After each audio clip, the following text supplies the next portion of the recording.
to take some, I guess, time out of the busyness, and chose to come onto another Zoom in order to deal with the Zoom fatigue, or set yourselves up in a different way for the next year.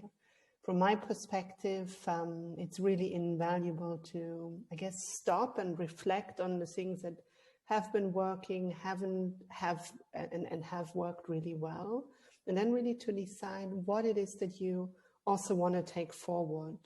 And as you could just hear from my short conversation with LJ, I'm currently in Portugal, and I'm only sharing that because each year in the beginning of the year, I sit back and I make these kind of dream lists a little bit, like, wouldn't it be cool if I could?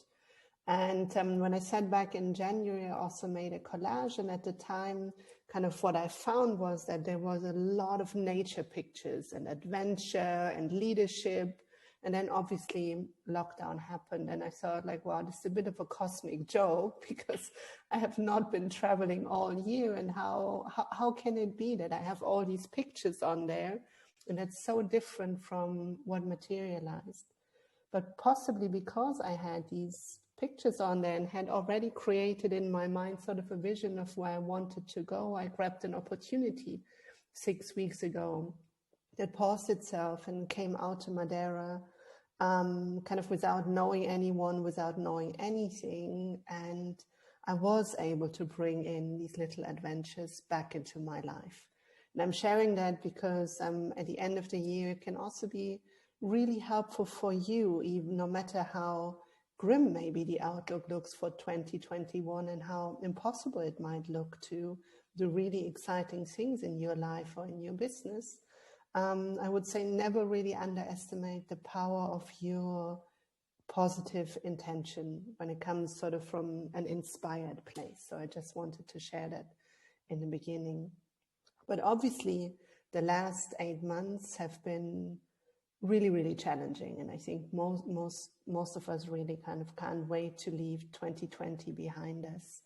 And kind of over the course of the last 8 months, we went to sort of from what we call the old normal to all of a sudden have many of the things that we took for granted being completely disrupted. I mean, even starting from finding enough food in a supermarket. If we live in the West, we probably never experienced that before. Or not even finding toilet paper. I mean, it sounds a bit like a joke, but kind of just to reflect on that, that's a situation that we never had. Most of our plans got disrupted. All of a sudden, we couldn't see loved ones anymore. We might have had worries about our own health or our loved ones' health. So, for example, I have a really close relationship with my father. And he is obviously a man, and he's 68. And even though he's in really, really good health and quite fit, I kind of was already sort of forward projecting to find myself at his funeral. And I got really, really worried and really scared about him until I noticed, well, at the moment he's still here, so I might as well make the most out of it and channel my energy into connecting with him. And so I started calling him every day, or he's calling me, and we never done this before. And so our relationship has even improved during this time. But there might have also been financial worries, for example. All of a sudden, kind of the best thought out business plans and ideas were no longer working. And particularly, I guess if you are an entrepreneur or self-employed, it could have been a super tricky time, as kind of the normal furlough option just wasn't really available. So tons and tons and tons of uncertainty. And then there was the summer where we arrived sort of at this thing which we call like the new normal, but I would rather want to call it the now normal, because I feel it's shifting almost every day, and kind of we can't really possibly predict everything in a clear manner. And then we had a bit of a relief, and all of a sudden, oh no, there was another lockdown. From my experience, most people found a second lockdown much more difficult. But I would like to start now, after my little sermon, to really have a quick check-in exercise with you guys, to have a short meditation and to really figure out why it is that you are here today, to see that we're really catering to that and that you get the most out of what you came here for. So I invite you to take a comfortable seat if you're not already having that. And take a moment to gently close your eyes and really notice the connection with your body and your chair. And just notice what's present at the level of your body in this moment without judging it. Is it calm or restless, tired or energized, tense or relaxed? Just noticing and acknowledging. Noticing what's present in your mind, if it's calm or busy. And just for the moment, allowing any thoughts to be there.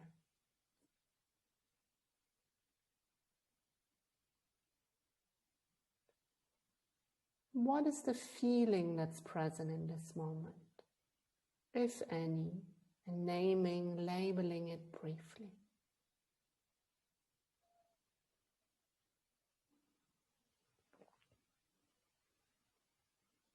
I invite you to deepen your breathing by taking a deep inhale through your nose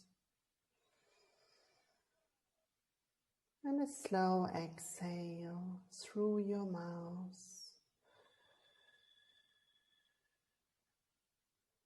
Inhaling deeply and exhaling slowly.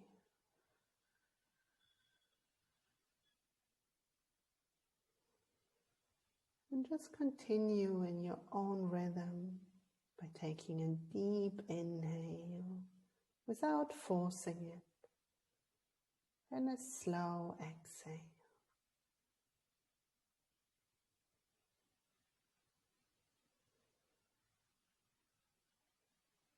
Inhaling deeply and exhaling slowly.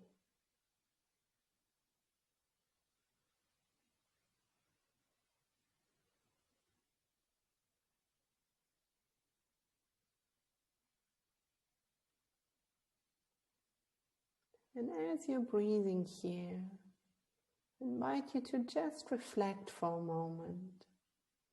What brought you to this session? Why are you here? And what would you like to get out of this?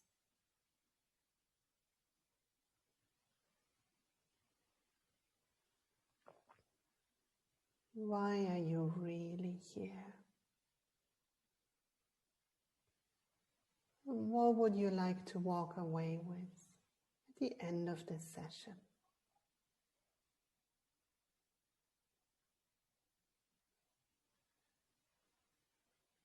And just see what comes up for you, if anything.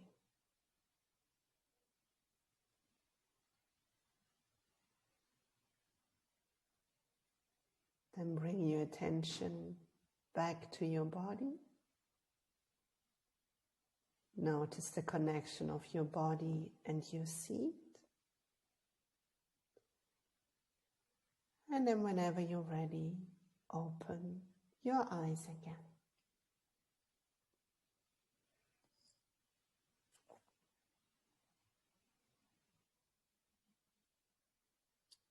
It would be really helpful for me if you either would share with me in the chat, you could do it privately or openly, or if you share with the whole group why you're here or what it is that you would like to get out of this.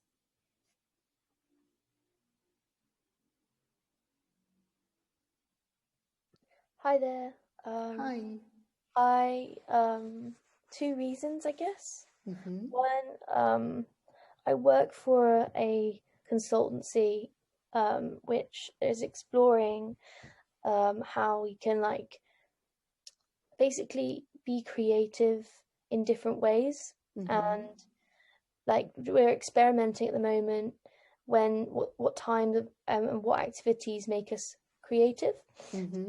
like one of us is experimenting with like having a nap in the middle of the day, or one of us is Great. experimenting with meditation, and one of us is experimenting with waking up in the middle of the night and doing an activity. So Mm-hmm. I saw this and I thought, oh, that would be really interesting to see if, yeah, I become more creative with my thoughts, or after the session, sort of like, will it give me more creative energy afterwards for the work? And then two, I guess also is just like um, finding and making time in my day to build margins in of rest. Mm-hmm. I Mm-hmm. think like we're so fast paced now, Yes. it needs to be built in the diary, like to put it in the diary as an activity rather than yeah, something in your free time. Like it's a real Mm. like yeah, so I sort of I think that's another reason why I'm doing it, is to like look after myself and yeah, build that into my Yes. schedule. To look after yourself, and as your business is already creating these different or exploring these different activities, how to become more creative, to Mm, actually be better at work even. exactly. Yeah, Because when the mind state is totally cluttered or you're exhausted, you will not be able to perform at your best. So it like really goes both ways. yeah, definitely like a sharpening and sort of cleansing like start, I guess, or Mm, yeah, touch base for that. Yeah. great. Then I see Holly wrote, and thank you really for sharing that, Amber. Very interesting. I have been having a hard time focusing at work and meeting deadlines, which has been very stressful and interfering with sleep, general well-being. So something to help me feel calmer and more in control. Yeah, okay, we can do an exercise for that control part. Good. Anything else?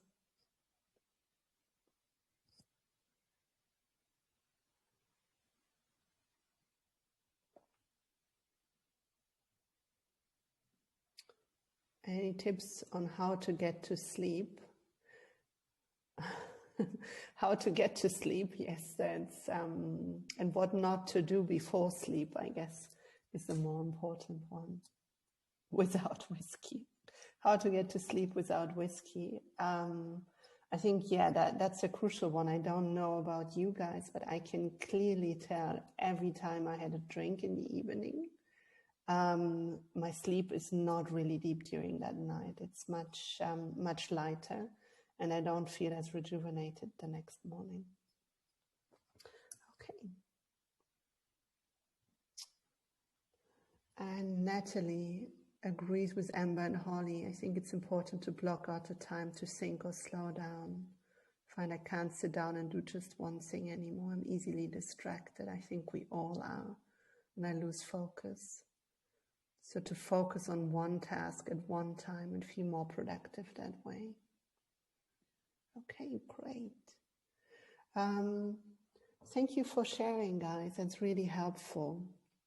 I would like to share my screen and basically share a whiteboard and to reflect back, let's say, over the past 8 months or even over the past few weeks, and just see what were the things that were most stressful for you. Because from my experience, it can often be quite helpful to really see, wow, it was not just me that was struggling with this, but other people as well, kind of to see that shared human element. But I'm also gonna anonymize the sharing so that you can write something down without everyone else knowing who wrote it, because that might make you feel a bit more at ease about it. So if I'm sharing now the whiteboard, and if you've never done this, on top of your Zoom meeting and see the view function, you should have an annotate button, which would basically allow you to draw onto the screen or to type onto the screen, or to write onto the screen. And let me just do the anonymize. See, where was it? Here. Give me 1 second. Yes, now I'm hiding your names.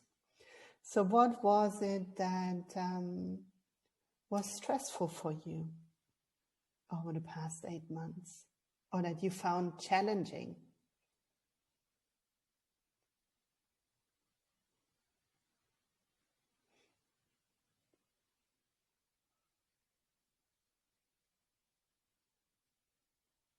Assume maybe that green thing means balance. Not sure. I find it personally quite hard to write on this. It's easier to type on it is. Asking for help from work colleagues when they are also busy. That's actually something also that a lot of people that I spoke to shared, is that you can also lose a lot of momentum. And it's much more difficult when the person is not sitting next to you to just walk over and ask for help or ask for input, or even kind of share ideas when all of this is done over Zoom. Balancing time between jobs. What else was stressful or challenging?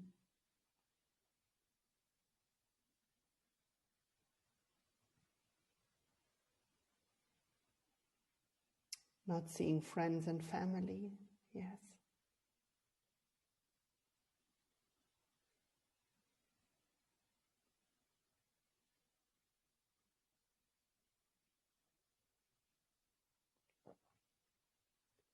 One of the things I also found challenging personally was how not to get bored with my routines, because let's say normally I love walking in Hyde Park, but after doing this walk every day, I could no longer see the park. So how I could really bring curiosity back to those activities that I was doing over and over again. A lack of motivation.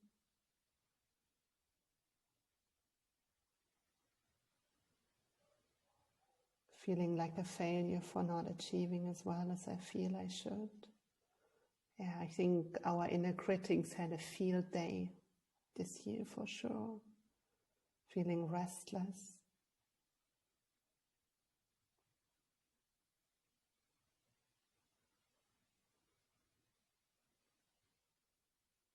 Anything else that was stressful? Not being able to see the people I love, yes. Feeling like it would always be like at work, it will always be like this at work, or it will always be like at work. Not meeting other expectations at work and home. I think, again, that's something that was very, very common, that kind of now that it has been like this for so long, to kind of not really seeing the light at the end of the tunnel.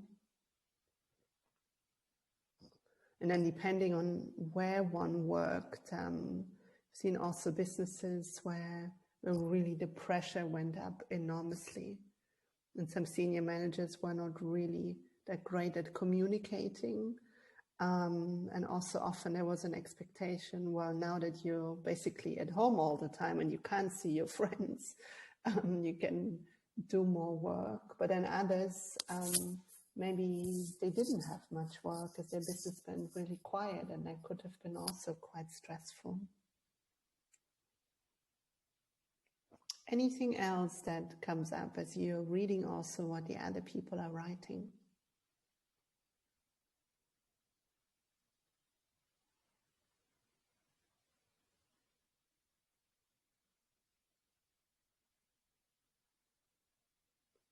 Just notice how it feels to see what everyone shared.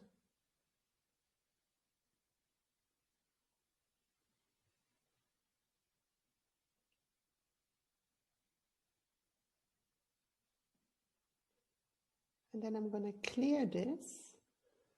And I'm pretty sure because we humans are still quite remarkable at adapting or finding ways to help ourselves. Then you must have found some things either that you tried new or some things that supported you.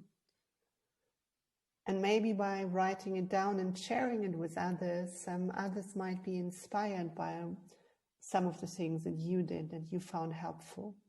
What was it that you found helpful in the last 8 months and that supported you?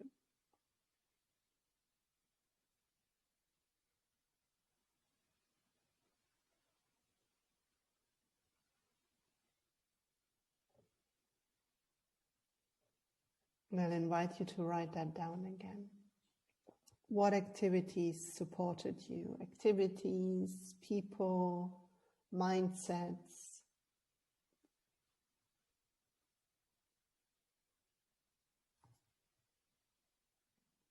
My face and people checking in with me.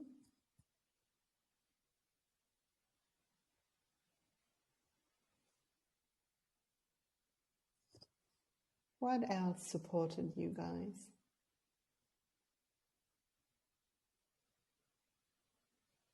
Did anyone start a new hobby? Or like in most companies, people got into cooking or baking. Maybe nature. What was it that supported you? Having more contact with family, live overseas from them. It's similar to me. My family's all over the place and we spoke a lot more this year.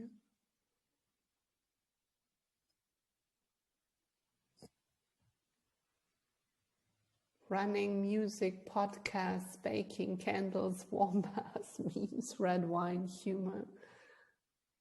I take all of them on board. Starting lino printing, stamp making for fun, and making Christmas cards, nice one, baths. Anything else?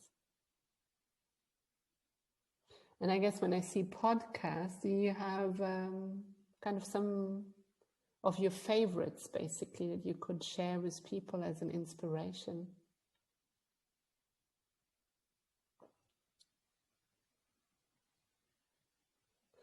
That's a cool one. I've never heard this, going on Rightmove and dreaming of where you could live if you were in a different life.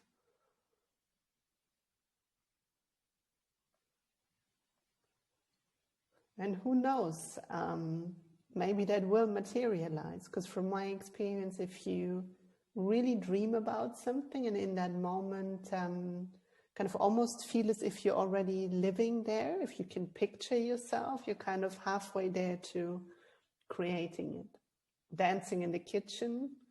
I had a moment of dancing in the kitchen. Unfortunately, my champagne glasses in the shelves were not so happy about it. And they fell to the floor, which created a bit of a disaster. Music podcasts, modern punk. And what is up there? Planning fun in 2021. Nice one. Long nature walks. And just looking at this, is there anything that you would like to pick up if you haven't done that yet? Sending bakes to people's doorsteps. That's also a really interesting thing, like kind of, even in these kind of limited circumstances, asking oneself, what can I give? Because there's all this fabulous research out there really about volunteering or doing good for others, how that improves one's own well-being. And the thing is kind of, if you do something, I guess, really nice for a neighbor or to a random person right now, particularly in these dire times, they will remember this for a long, long time.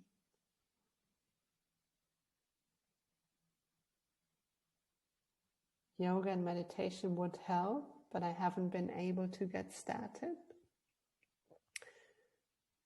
Let's say we're starting a new hobby like meditation or yoga. the most helpful for getting started is really to be clear on your why you would like to do this. And maybe you haven't been sure yet on your why. And it could be to think about all the other things that are important in your life or most important, and to reflect on reasons how, let's say, your yoga practice or meditation would make you better or more fulfilled in those areas that you really care about. And that can sometimes help with getting clearer on the why. Investing in a coach, therapist, great.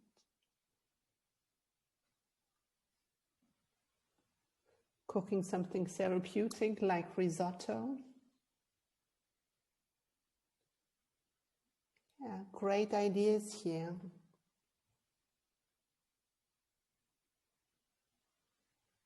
So I'm gonna stop the share now and kind of would just like to ask you, how was it sharing with others kind of the things that were challenging, and seeing that other people found things challenging, but also seeing some of, I guess, the inventive ways of how people coped with this dire lockdown situation and what made it better for them, and maybe finding even some inspiration in it, or it sparked a new idea of something else.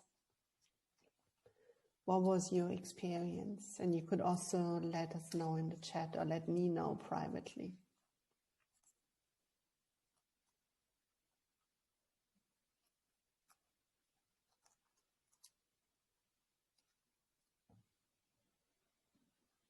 I think it's amazing how most of these were free activities or really simple ideas, but kept us going through the most complex and volatile year. Absolutely. And I don't know about you guys, many of my clients found, and I'm definitely totally subscribed to this, and in this year many people discovered that kind of the best things, or these activities that spark a bit of joy or brighten up the day, they're literally all free. Like going out into nature or cooking something, but really cooking it, rather than just providing some fuel for your brain that you can continue working. Or calling a family member. It's easy things to do. It's scary how little intention I have with the time left over after work is done.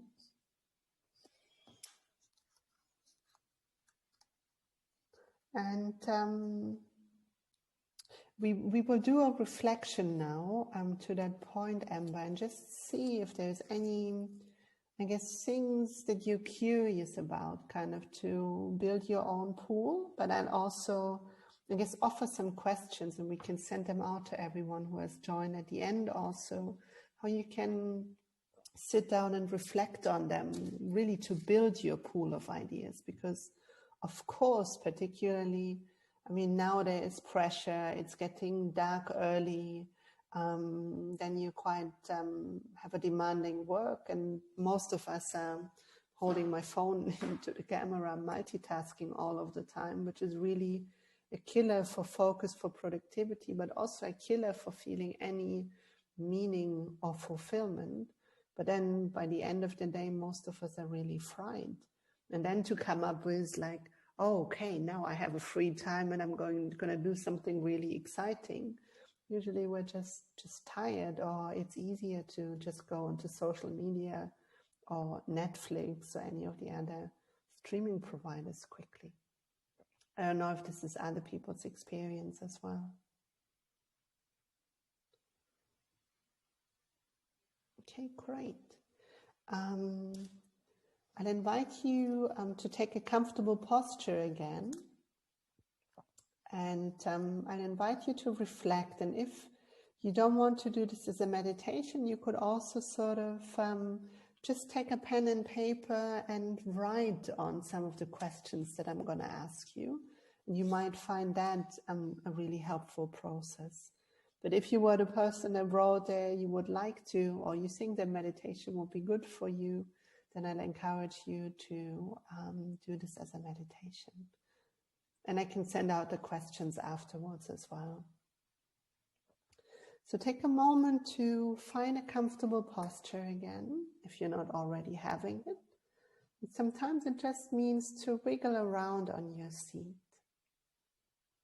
to have your feet flat on the ground, and take a moment to reconnect with your breathing. Taking a deep inhale through your nose and a slow exhale through your mouth. Inhaling deeply and exhaling slowly.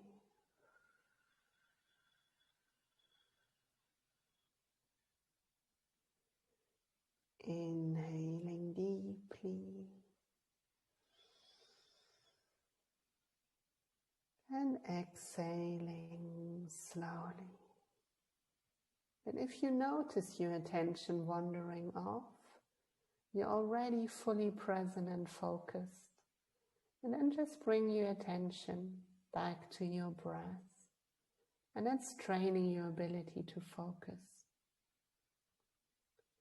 Inhaling deeply and exhaling slowly. Just continue breathing in that way.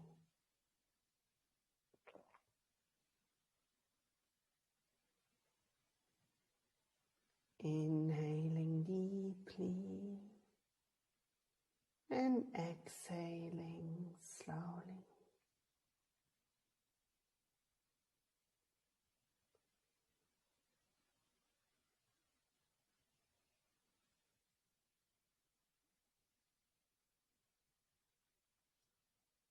And as you're breathing here, I'll invite you to imagine that 2020 is like a backpack that you're currently carrying on your back.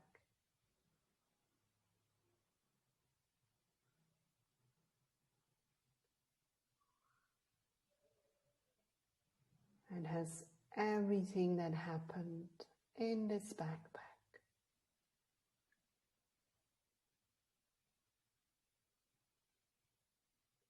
What are the moments in 2020 you were grateful for? What was nice in 2020?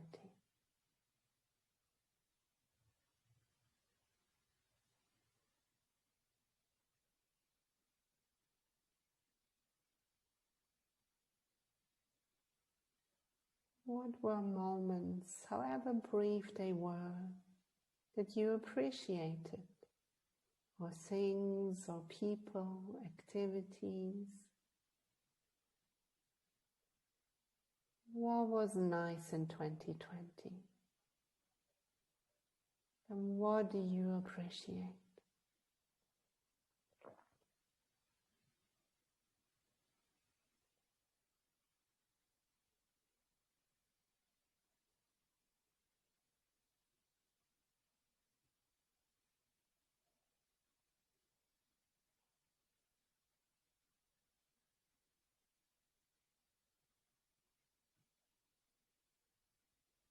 And as our mind gets used to everything good or that we do well very quickly,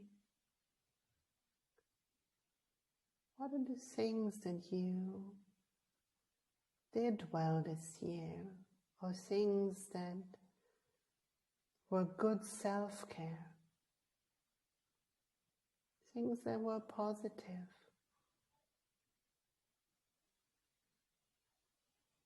or behaviors that you had that are worth bringing forward into 2021.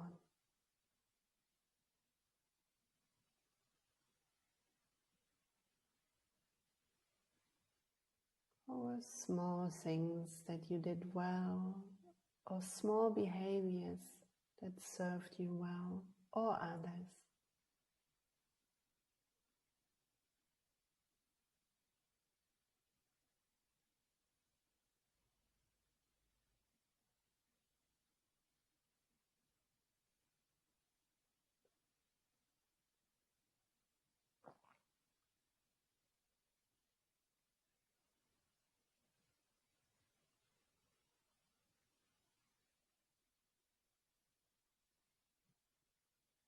And what were things in 2020 that sparked joy or curiosity or piqued your interest? Topics, ideas, people, projects, activities.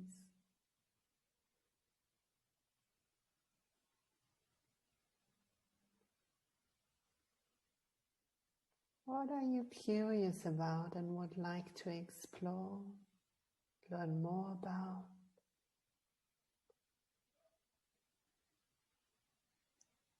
Or what were meetings, encounters, activities that sparked joy or curiosity?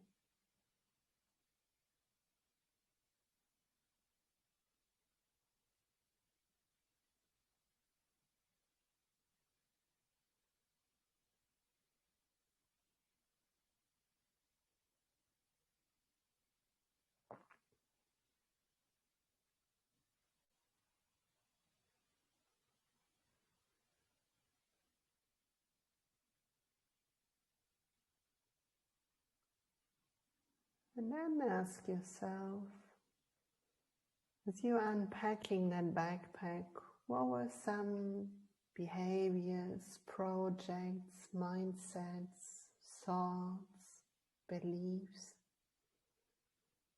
that weren't really serving you well,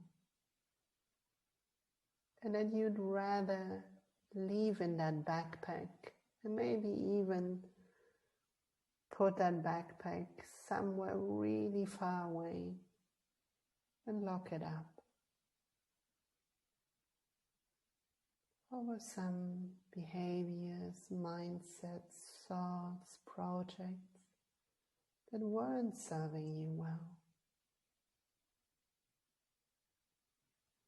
that you would like to leave behind?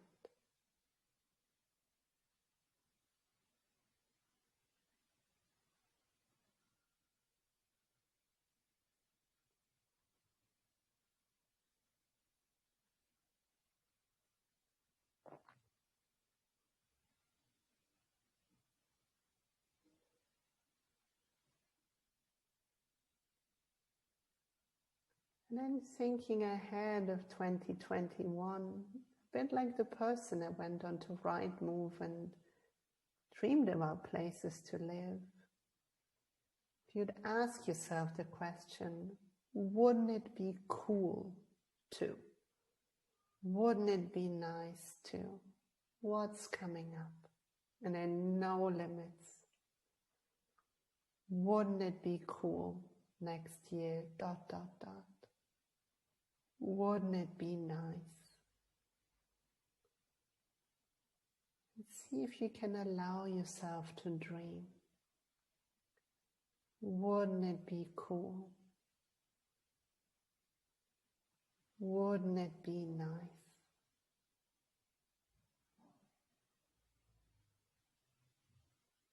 And maybe the mind kicks in and says, oh, not possible. But just for the moment, allow yourself to just daydream. Wouldn't it be cool next year? ... No limits. And just see what happens.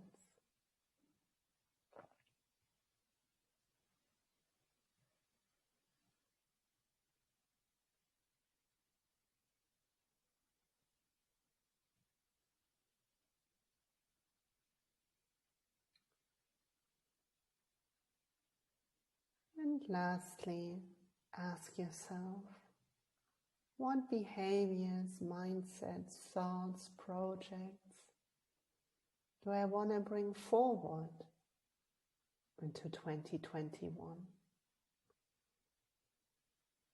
that serve you well, that maybe spark joy or a smile or a positive feeling? What do you wish to bring forward?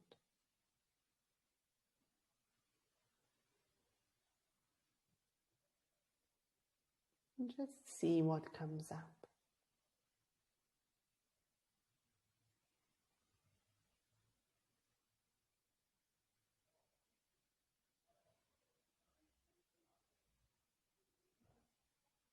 Then bring your attention gently back to your body. Notice how your body is in contact with your chair and how your feet are on the ground.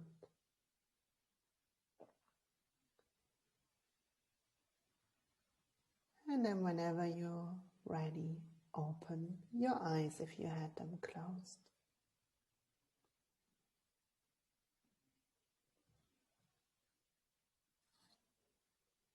I invite you to take a moment, if you didn't journal during this, to just write down your thoughts and just see what came up for you during this meditation and reflection over the year.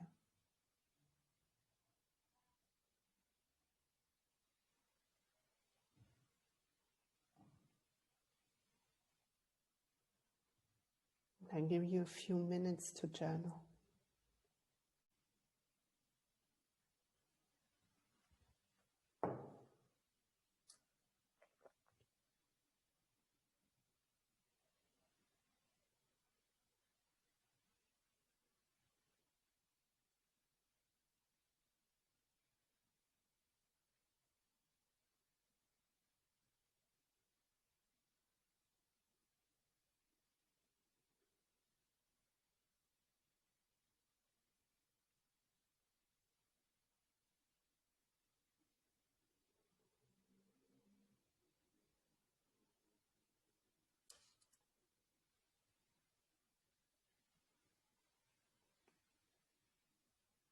And then if you're ready, but there's no rush, it would be really interesting for me, but probably also for others, to just hear what has been coming up for you. If you feel called to share, either in a chat or in person.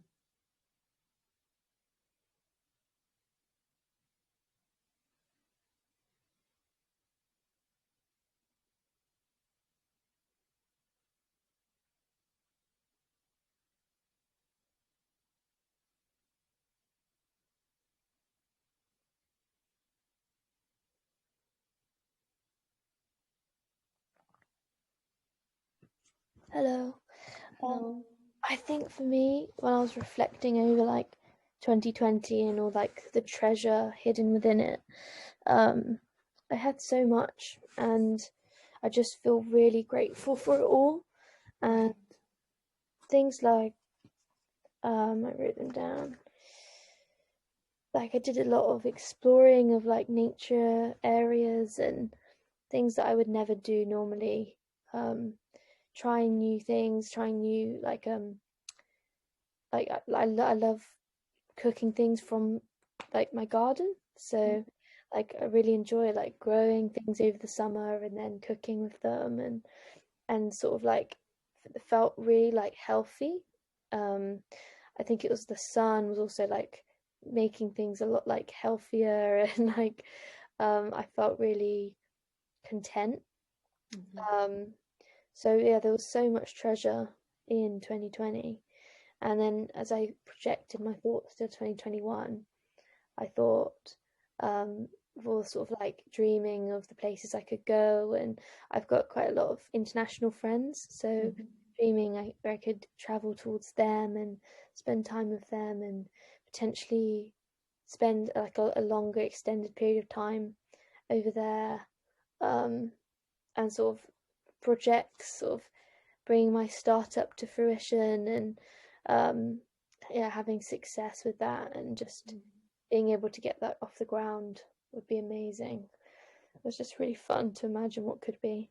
Yes, beautiful. And also like kind of for your question of kind of how to create a pool of ideas, there can be two things. Like one is really to play around with this exercise, write down 20 times the wouldn't it be cool? Or think of like, I guess like something you would like to do where you would say, nah, I could not possibly do this. And just see which of these spark joy. And then the other one, there is a meditation, not by me, this one, but by a guy called Vishen Lakhiani, who started Mind Valley.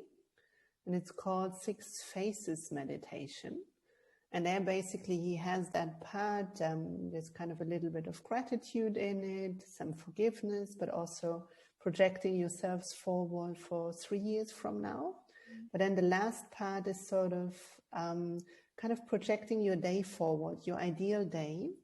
And if you feel like normally, but by the end of the day, your brain is fried and you're not really that creative anymore in terms of what you could do for yourself, it can be interesting to project your ideal morning on that day, your ideal lunch break, the ideal meetings, you working really, I guess, focused and in a flow.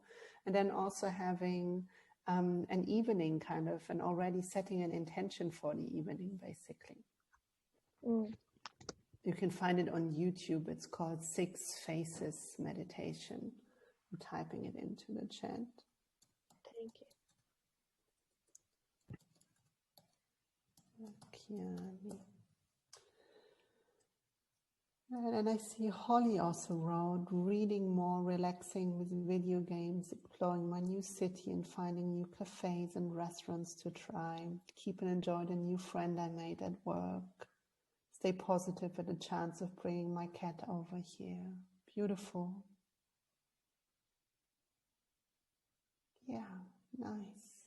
Saving up to go to Iceland as a family to stay in a cabin next to a frozen lake and fish and sauna and just have a right old adventure. Beautiful. Yeah.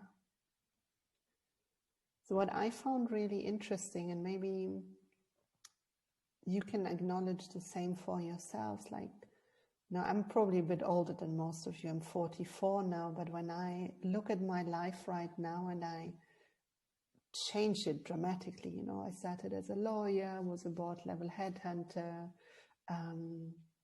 had my fair bit of relationships, etc., lived around the world, and now for the past 7 years I had my own business and I teach meditation and I coach. So it's radically different. But when I look back, every single encounter, every single thing that I did makes sense and made me to the person that I am right now. And there's not a single moment that I could take away that would make me the same person that I am right now. And you probably heard this famous commencement speech at Stanford from Steve Jobs, where he said, you cannot connect the dots looking forward, but you can only connect them looking backwards. When I look back and notice that for my life, that everything sort of plays together and makes sense, and I could not have taken away kind of the studying law or my previous job, even at some point it no longer served me.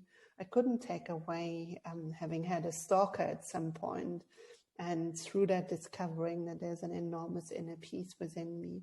So every single thing, even the difficult things, brought me to where I'm now, and I'm really happy where I'm now. But that also, the same holds true projecting forward. If every single thing in the past made sense, and even through difficult moments there were learnings or new friends that we made, etc., or new turns that our life took, then for me there's a trust in looking forward to trusting that even if I have no idea why things are happening right now and why I'm maybe struggling in a moment, that in 5 years from now, in 10 years from now, maybe in a year from now, it will all make sense. And I don't know if you find that helpful, but it helped me tremendously to realize that, looking backwards, but then also creating that trust into life, the kind of idea that life is not happening against us, but really for us. And that every single moment has something to teach us, really. It's a moment for growth. And if we can just trust in life, and someone before mentioned their faith, like usually people who have a faith, they kind of trust in a higher entity. But if you don't have a faith, maybe you can just trust life, and that you don't know the answers, but it will be clear at some point. So maybe you find that helpful. And then initially there was a question around, I guess, how to be more focused. And so for the focus, I really recommend to either learn meditation, kind of a focused meditation for example, on the breath or focus meditation with a mantra. And there's tons of apps out there where you can train it, because you're literally training your brain structure. But then the most important is really, for learning how to focus more, is really to switch off all your app notifications, all your email notifications, and to carve out focus time in your day. Someone mentioned before, I think it was Amber, to schedule relaxing time.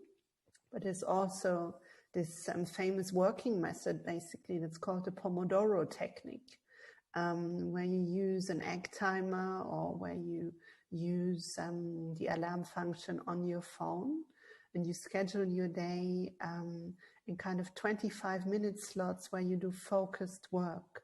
And that can also help if you have to do big things, chunks of work to do, and it seems kind of totally overwhelming, to break those down into smaller 25-minute chunks.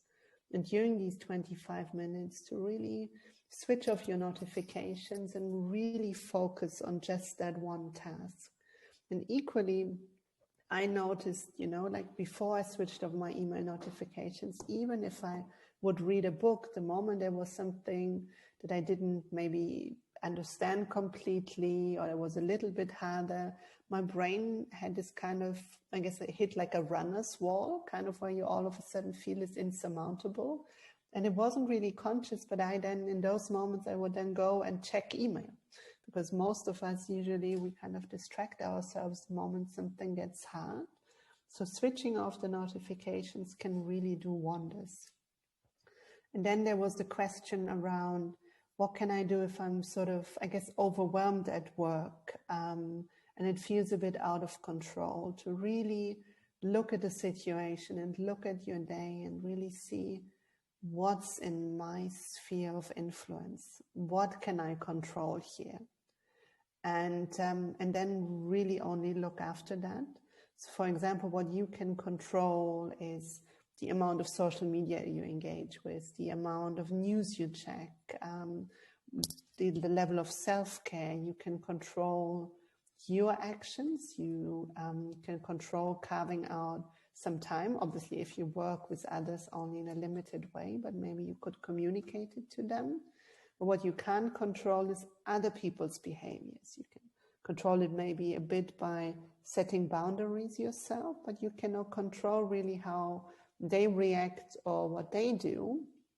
And when you notice that you think a lot about kind of what they do or how they will respond, or you think a lot about what you don't want, to really ask yourself, do I really want to speak about what I don't want or what sucks in life? Or do I really want to think about what I don't want or what sucks in life? And instead really make a list and see, what can I control here in this moment and today? And it can be small things, but to get back a sense of a bit of carved out space that you have control over. And I don't know, is that helpful, Holly?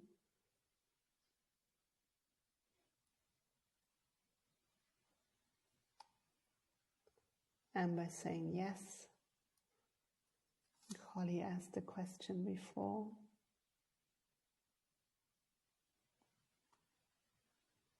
Yes. And then the last question there was also around sleep. I mean, sleep and nutrition are incredibly important when it comes to mental health, and also even to your ability to focus. You probably all had this experience, and sorry that I take a dish that maybe some people really like, but if you have a burger for lunch with French fries, you're probably really in a food coma for a while. And equally, if you eat a lot of processed food or a lot of sugars, it's not very good for having a sharp, clear, focused mind.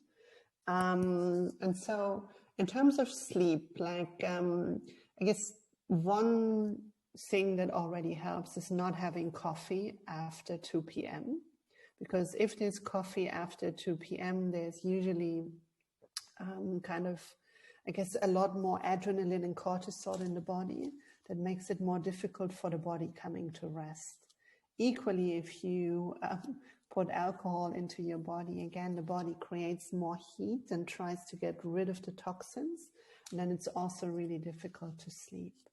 In terms of sleep, which is what most people, I guess, underestimate, is kind of the timing of when you go to sleep. So many people at the moment, I mean, which is normal, and I've done this, they maybe jump into Netflix and then they feel a bit sleepy, maybe at 9:30, but they're like, oh no, it's only 9:30, and then they continue watching something until 11:30, and then they cannot fall asleep. And you've literally missed your sleep window, because sleep comes in cycles. And so the moment in the evening you literally realize that you're tired, that will be the best moment to get into bed, because that's when you really use the body's production of melatonin to get you into that sleep cycle. Otherwise, you kind of almost need to wait another 4 hours until the next sleep cycle kicks in. Equally, like if you struggle with falling asleep because your mind is overly active, 2 reasons can be for that. One is that you have been on your screens or on social media or writing emails or chatting with someone just before, and so there's again too much adrenaline in your body and too much food for thought. The other one is that maybe the whole day you distracted yourself and you were not aware of what you, I guess, really concerned about, worried about, or the planning you need to do or want to do. And that's where mindfulness practice can be really helpful. Otherwise, these thoughts will haunt you at night. And mindfulness, kind of a brief check-in basically during the day a few times, when, like, similar to the one we did at the beginning, where you literally just check in, okay, how is my body feeling? So if you feel your shoulders are up, you have a moment to drop your shoulders.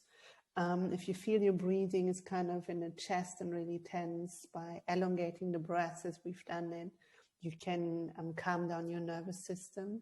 But also, if your mind is really busy worrying about something, you can acknowledge it and attend to it, or you learn through mindfulness practice and those check-ins to not judge whatever is present. And that can also be really handy at night. So these are my few tips for now. There's a lot more. I've also created some sleep meditations that you could find on the Meditation Studio or on the Muse app. Now, are there any questions before we close? See, LJ already had to jump onto the next call.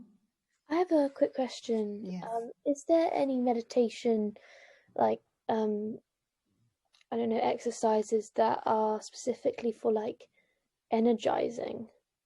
Let's say, I think one thing that I find quite good for energizing is actually, it's not necessarily a meditation exercise, but I guess 2 things. Like, first, I would do a meditation like a loving kindness meditation or gratitude to get, back into this positive mind state, because that is already sort of energizing the body a bit. But after meditation, you can just feel, super, super zen.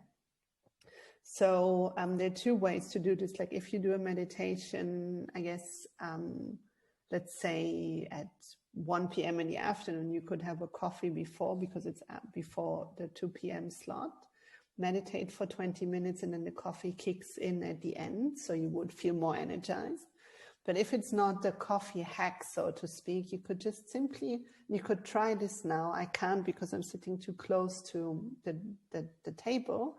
But you could just jump up a few times, raise your arms into the air and just say, yes, yes, yes. And just jump into the air and just see what that does to energizing the body. Thank you so much. That's great. So that could be one. And equally, you asked initially, or you shared kind of the thing about creativity. So meditation can really actively be used, I guess, to get your brain in a relaxed state and switch off the inner critic. Working in a focused manner is really helpful also, kind of that you get into a flow state as well. So I would encourage you to also explore flow.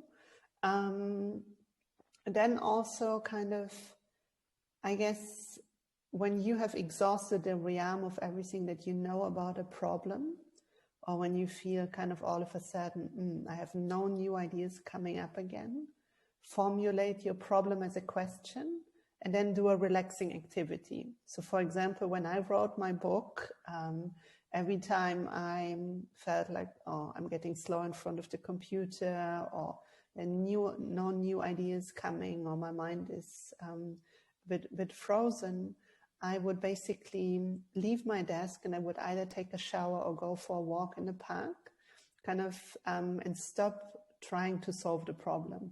And that's usually when new ideas came, answers to some questions I was stuck with, or when the structure for my book fell into place. Because it is about getting the mind into a relaxed alpha wave state and to create some space for new things to arise. Thank you. So if there are no questions, thank you everyone for joining and for sharing. It was lovely working with you. I hope you got one or two things that you can try in your life, maybe some new inspiration for next year. And I hope to see you again soon.